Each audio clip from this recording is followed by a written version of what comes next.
Assalamu alaikum students, welcome back to the lecture. Now we are going to discuss about the alpha test for to check the convergence of improper integrals. Here we consider f be a non-negative function, that means f is greater or equal to 0 on the interval a to infinity, and the limit f of x into x raised to power alpha x approaches to infinity gives us L value, that is this limit is not 0. Then we prove that the integral a to infinity f of x is convergent if this alpha in superscript is greater than 1 and divergent if this alpha is less or equal to 1. Basically alpha test में हम क्या कर रहे हैं कि हमारे पास जो function पे हमने रिस्ट्रिक्शन लगा दी है कि ये हमें ग्रेटर और इक्वल टू वैल्यू देगा किसी इंटरवल पे ए टू इन्फिनिटी वाले इंटरवल पे। और फिर हमने क्या कहा कि एक हम लिमिट लेंगे जिसमें हम x raise to power alpha x, ये वो वेरिएबल है जो जिसका ये एफ फंक्शन है, तो एफ ऑफ एक्स के साथ इस x raise to power alpha को मल्टीप्लाई करेंगे और फिर इसकी limit x approaches to infinity लेंगे। तो ये वैल्यू अगर हमारे पास नॉन ज़ीरो आती है लिमिट की, तो फिर उसके बाद हम इसकी कन्वर्जेंस या डाइवर्जेंस के बारे में जो है वो बात करेंगे। अब हम क्या कहेंगे कि अगर हम ये जो अल्फ़ा है ये ग्रेटर दैन ज़ीरो ले रहे हैं तो फिर तो ये इंटीग्रल हमारा क्या हो जाएगा, कन्वर्जेंट। अदरवाइज़ अगर हम ये अल्फ़ा की वैल्यू लेस दैन या इक्वल टू 1 ले रहे हैं तो फिर ये इंटीग्रल एफ ऑफ एक्स का जो है ये हमारे पास क्या हो जाएगा, डाइवर्जेंट हो जाएगा। ठीक है, अब जो चीज़ हमें गिवन है उसको हम यूज़ करके और जो प्रीवियस रिजल्ट्स हम प्रूव कर चुके हैं उनको यूज़ करके इस थ्योरम को जो है वो प्रूव करने जा रहे हैं। गिवन हमें ये है कि ये जो हमारे पास लिमिट एल आ रही है ये नॉन ज़ीरो आ रही है। ठीक है, अगर ये लिमिट एल जो है वो हमारे पास नॉन ज़ीरो है तो ये जो हमारे पास x raise to power alpha था इसको हम इस तरह भी एक्सप्रेस कर सकते हैं 1 over x raise to power alpha. ठीक है, अब इसको जो है वो हमने 1 over x raise to power alpha की फॉर्म ले लिया और ऊपर वाला फंक्शन हमने एफ ऑफ एक्स, और ये जो 1 over x raise to power alpha है इसको हमने नेम दे दिया है जी ऑफ एक्स का। ठीक है, तो लिमिट यहाँ पर वही हमारे पास आ रही है एक्स अप्रोचेस टू इन्फिनिटी, और जो डिनोमिनेटर में हमारे पास 1 over x raise to power alpha function आ रहा था उसको सिंपली हमने जो है वो नेम दे दिया जी ऑफ एक्स का।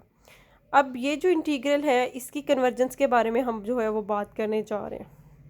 अब इसकी कन्वर्जेंस के बारे में हम क्या बात करेंगे कि अगर हमारे पास जो हमने इस ये इंटीग्रल ए टू इन्फिनिटी है हमारे पास, ये हमारे पास जो है वो कन्वर्जेंट होगा अगर हमारे पास अल्फ़ा की वैल्यू जो है वो ग्रेटर देन आती है 1 के, एंड ये डिवर्जेंट होगा अगर हमारे पास अल्फ़ा की वैल्यू जो है वो क्या आती है, लेस और इक्वल टू 1। ठीक है, तो ये वाली जो अल्फ़ा की वैल्यू है ये इस पर डिपेंड कर रही है। अब हमारे पास लिमिट कंपैरिजन टेस्ट हमें क्या कहता है, लिमिट कंपैरिजन टेस्ट हमें ये कहता है कि हमारे पास या तो दोनों इंटीग्रल जो हैं ये कन्वर्जेंट होंगे या फिर दोनों इंटीग्रल हमारे पास क्या होंगे, डाइवर्जेंट होंगे। ठीक है, तो फिर इसका मतलब है जो रिज़ल्ट हमें यहाँ से ये मिला है अल्फ़ा की वैल्यू से, ठीक है, ये रिज़ल्ट हमें क्या बता रहा है कि या तो हमारा अगर ये अल्फ़ा ग्रेटर दैन 1 लेते हैं तो फिर ये इंटीग्रल हमारा हो जाता है कन्वर्जेंट, और अगर हम अल्फ़ा को लेस और इक्वल टू 1 लेते हैं तो ये इंटीग्रल हमारे पास हो जाता है डाइवर्जेंट। अब क्योंकि ये दोनों की रेशो की हम लिमिट ले रहे हैं, फिर लिमिट हमें क्या कहती है कि हमारे पास लिमिट कंपैरिजन टेस्ट हमें ये कह रहा है कि हम जो है वो या तो एफ ऑफ एक्स भी फिर हमारा कन्वर्जेंट होगा जिस कंडीशन में ये जी ऑफ एक्स वाला फंक्शन जो है वो कन्वर्जेंट है, और उसी कंडीशन के लिए जिसमें जी ऑफ एक्स वाला फंक्शन डाइवर्जेंट है उसमें हमारे पास जो है वो एफ ऑफ एक्स वाला फंक्शन भी जो है वो फिर क्या हो जाएगा, वो भी हमारा डाइवर्जेंट हो जाएगा।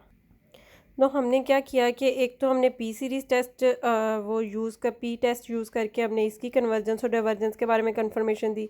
फिर क्योंकि हमने इसको वो लिमिट में लिया हुआ था तो हमने लिमिट कंपैरिजन टेस्ट को यूज़ करते हुए कहा कि जब ये फंक्शन हमारा जी ऑफ एक्स वाला कन्वर्जन होगा तब हमारा एफ ऑफ एक्स वाला भी कन्वर्जन हो जाएगा, और जब एफ ऑफ एक्स वाला हमारा जो है वो क्या होगा, जी ऑफ एक्स वाला डाइवर्जेंट होगा तो एफ ऑफ एक्स वाला भी फंक्शन जो है हमारे पास क्या हो जाएगा, डाइवर्जेंट। तो वही कंडीशंस जो है वो यहाँ पर भी हमारे लिए आ गई।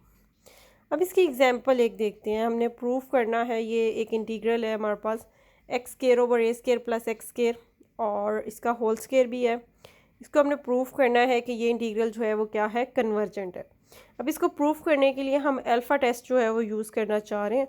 तो अल्फ़ा टेस्ट अगर हमें यूज़ करना है तो सबसे पहले हमें तो सपोज करना पड़ेगा कि ये जो एफ ऑफ एक्स वाला फंक्शन है जो गिवन है हमारे पास फंक्शन, उसको हमने दे दिया है एफ ऑफ एक्स का नेम।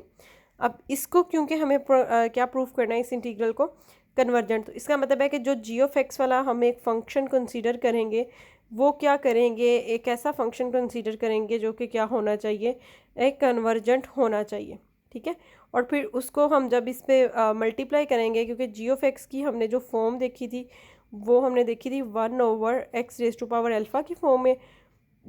और जो अल्फ़ा टेस्ट के लिए हम लोग लिमिट ले रहे थे, अल्फ़ा टेस्ट के लिए हम लिमिट ले रहे थे, ये जो x⁻α था इसको मल्टीप्लाई कर रहे थे एफ ऑफ एक्स के साथ, ठीक है। और इसकी वैल्यू हमने देखनी थी कि ये लिमिट जो है x अप्रोचेस टू इन्फिनिटी, सबसे पहले तो ये लिमिट हमारे पास जो है वो नॉन ज़ीरो आनी चाहिए।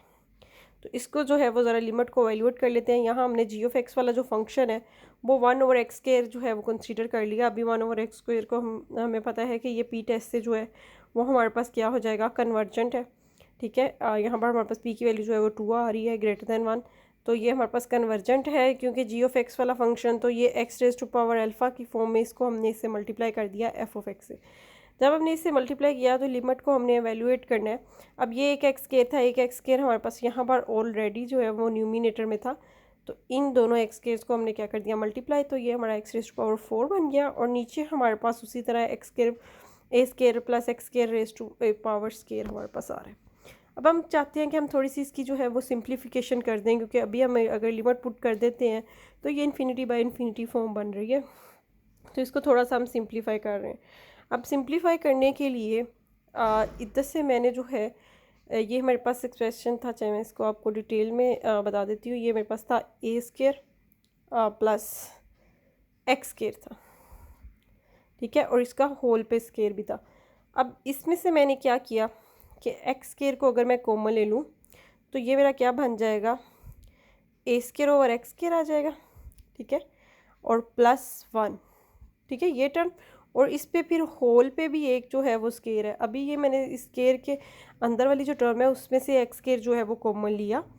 अब जब ये हमारे पास दोनों टर्म्स मल्टीप्लाई हो रही हैं तो पावर्स हम दोनों पे सेपरेट कर सकते हैं। तो ये वाला x² फिर हमारे पास इसकी पावर बन जाएगी x⁻4, और इस पूरी एक्सप्रेशन के ऊपर जो है वो स्केयर हमारा आ जाएगा। तो ये हमने टर्म यहाँ पर लिखी कि x⁻4 हो गया, और ये एक्सप्रेशन जो है वो हमारे पास यहाँ पर आ गया, इसका क्या आ रहा है, स्केयर। अब ये जो x⁻4 है ये इस x⁻4 से हमारा हो जाएगा कैंसिल आउट। और जब हम लिमिट पुट करेंगे तो ये डिनोमिनेटर में हमारे पास क्योंकि x² आ रहा है तो a² जब आएगा और इसमें ऐड हो रहा है 1, ठीक है, a² तो हमारा हो जाएगा 0, तो ये +1, तो ये लिमिट हमारे पास नॉट इक्वल टू 0 आ रही है, 1 आ गई है लिमिट की वैल्यू। हमने क्या कहा था अल्फ़ा टेस्ट में कि अगर हमारे पास पहली कंडीशन हमारी यही थी कि पहले तो ये लिमिट जो है जिसमें x⁻α का साथ प्रोडक्ट ले रहे थे ये नॉन ज़ीरो आनी चाहिए, ठीक है। अगर ये नॉन ज़ीरो है फिर हमने इस अल्फ़ा को देखना है। अब ये जो हमने अल्फ़ा लिया है ये >1 है या <= 1 है। अगर जो >1 तो फिर हम क्या कह देते हैं, कन्वर्जेंट। और अगर हमारा लेस या =1 आ रहा है तो फिर हम क्या कह देंगे कि हमारा ये जो एफ ऑफ एक्स वाला फंक्शन है ये क्या हो जाएगा, डाइवर्जेंट हो जाएगा, ठीक है। सबसे इम्पोर्टेंट बात एक जो मैंने स्टार्ट में मिस कर दी कि यहाँ पर हमने कंडीशन लगाई थी कि f की वैल्यू >= 0 होनी चाहिए। तो ये जो फंक्शन है इसको एक दफ़ा आप देख लेंगे, ये फंक्शन क्योंकि हमारे पास स्केयर्स आ रहे हैं तो इसकी वैल्यू जो है वो कभी भी हमारी जो है वो नेगेटिव नहीं होगी, ये हमें पॉजिटिव वैल्यू देगा। इस इंटरवल 1 से इन्फिनिटी वाले इंटरवल में ये हमें हमेशा जो है वो पॉजिटिव वैल्यू ही देगा, ठीक है। इसलिए हम इस पे जो है ये अल्फ़ा टेस्ट अप्लाई कर रहे थे। अब हमने लिमिट जो नॉन ज़ीरो शो कर दी। अब हमारा टारगेट क्या था कि इस अल्फ़ा को देखना है कि ये अल्फ़ा हमारे पास क्या है, >0 है या <= और >1 है या <= 1 है। तो अल्फ़ा की वैल्यू यहाँ पर हमारे पास 2 है जो कि क्या है, >1 है। तो इट मीन्स के फिर हमारा ये जो इंटीग्रल था एफ ऑफ एक्स वाला ये इंटीग्रल हमारा क्या हो गया है, ये इंटीग्रल हमारा कन्वर्जेंट हो गया है। और यही चीज़ जो है वो हम प्रूफ करना चाह रहे थे कि ये हमारा इंटीग्रल जो है वो कन्वर्जेंट हो जाए बाय यूजिंग अल्फ़ा टेस्ट, ठीक है। अल्फ़ा टेस्ट को हमने यूज़ करके इसको जो है वो कन्वर्जेंट शो कर दिया। अब नेक्स्ट जो है वो हम एब्सोल्यूट कन्वर्जेंस के बारे में बात करेंगे और फिर उसका कन्वर्जेंट के साथ जो है वो कंपैरिजन भी करेंगे।